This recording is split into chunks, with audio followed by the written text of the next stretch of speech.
Is there anything in the data that you can attribute any of this rebound in risk sentiment to? No, but then we couldn't attribute the sentiment, the decline to anything in the real world.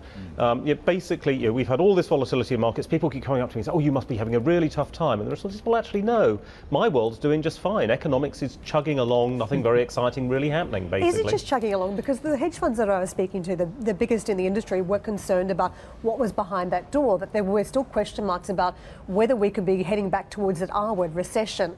Is there any risk of that at all in your book as an economist? Very little. Very, very little indeed. I mean, to get a recession, essentially you need either an inventory overhang, or you need a credit bubble which has to be burst, or you need a policy-induced recession in order to squeeze inflation out the system or something like that. Well, we do have an inventory overhang. We've got it in the oil market. Isn't that enough? No, it's not. Oil's a tiny, tiny part of the overall economy. And this, I think, is one of the big problems today. If we look at financial markets, they don't really resemble the real world at all.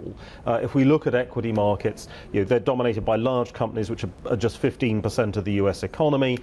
It's 45% manufacturing and mining when the US economy is at most 15% manufacturing and mining. I mean, they just don't resemble what's going on in the real world these days. So if we don't have an inventory overhang, do we still have a very large capacity overhang? Because I think interesting questions about whether in the United States and in Europe at the moment there is still excess capacity.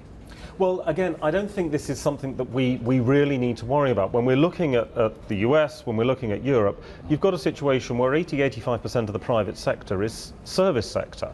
It's actually quite difficult to get overcapacity in service sector economies. We've moved more towards self-employment. You've seen a big rise in self-employment in the UK and so on. What you tend to get there is not so much overcapacity, but perhaps a little bit of underutilization from time to time. And it ebbs and flows as the cycle ebbs and flows. I mean, aren't they the same thing? No, not exactly. You're just playing with terms here. No, because overcapacity is something which is scrapped, and that creative destruction. But it's the destruction part which is the problem. Whereas if I work just 90 hours one week rather than my standard 115, then is that a problem of overcapacity, or is that me just being utilised a little bit less?